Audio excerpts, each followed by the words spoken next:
Welcome to Trafford Pulmonary Rehabilitation Education Resources. How do the lungs work? The lungs take air in and out of the body. This air contains oxygen, which is essential in keeping all organs alive and functioning well.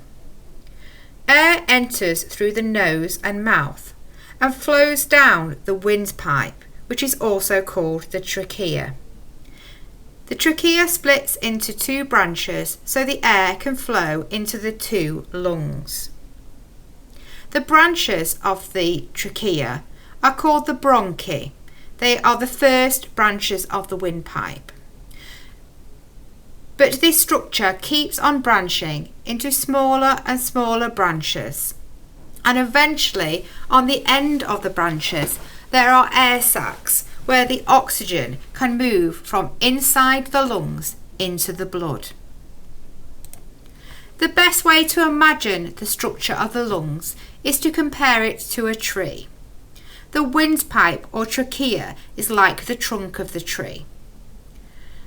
And the bronchi, or the large branches of the windpipe, are like the large branches of the tree. And like on a tree, we get more and more branches that get smaller and smaller. And at the end of the branches, you have the leaves. The air sacs of the lungs are like the leaves of the tree.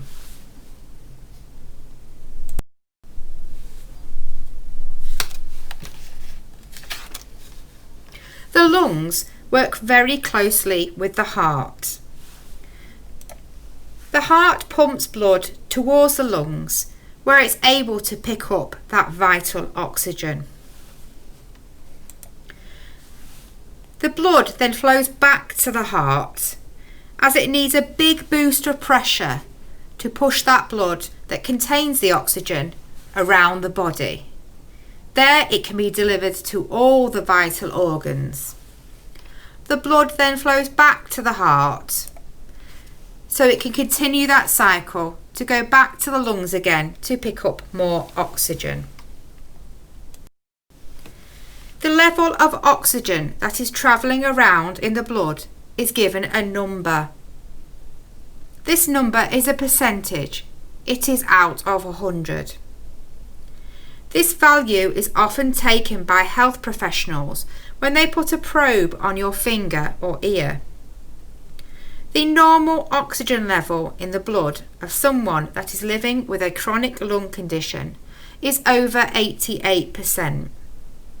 This level varies for each individual and also will vary throughout the day. You should not necessarily have the same oxygen level as another person. With healthy lungs, it is expected to be over 95%.